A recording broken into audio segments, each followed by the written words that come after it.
So Fort Bliss, it's basically like an authoritarian, like, you know, it's like a communist utopia, basically. Okay, everyone's equal. Some are more equal than others. It was really just like being.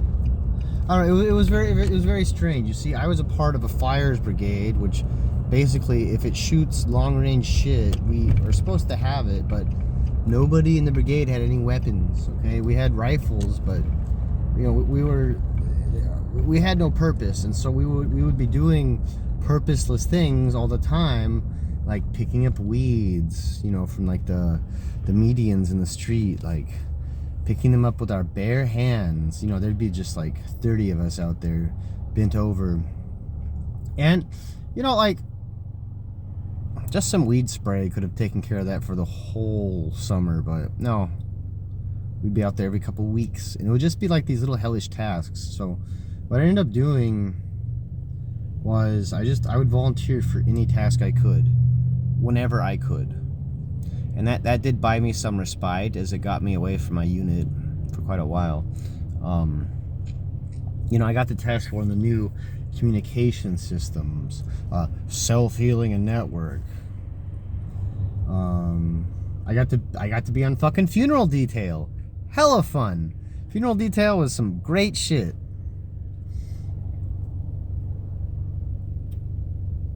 One of the only, you know, and then like I was on extra duty, so basically extra duty is you know, being a normal soldier, you work from 6 to 6 pretty much. Sometimes it goes longer. But on extra duty, you go from fucking 6 to 6, you get to fucking, I think like 1 hour of a break, and then you go to midnight o'clock working, and then they let you off. So you basically only have 6 hours of sleep, and that, you know, whatever. Anyways, I got out of that because I went to a detail instead. You know, I just volunteered. I was the guy. I got out of like maybe 30 days of that shit. I think I had 45. But when I was stuck though, back on base, when I was stuck back there, you know, one of the only really like nice things about being on East Bliss was everything was new. Everything was pristine. It wasn't some like used shithole from the 60s that just had like just years of fucking abuse and neglect just like piled on top of each other. Like almost all army buildings have like just a sordid history. It's almost like, I don't know, it's almost like being in a public bathroom everywhere. That's basically it. But this place was at least nice. And so there's some fucking thing going on, and they wanted me to get the podium, and I was just some dumb little private, so I went and got the podium. And I brought it down the hallway upstairs. I brought it to the elevator.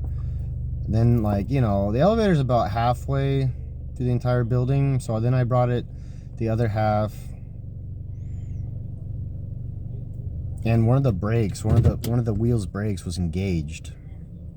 And so it had left a terrible streak upon the ground. It was a skid mark of diabolic proportions. And so, you know, everyone looked at me, and I didn't get in trouble, but my real punishment was knowing that I destroyed something pristine.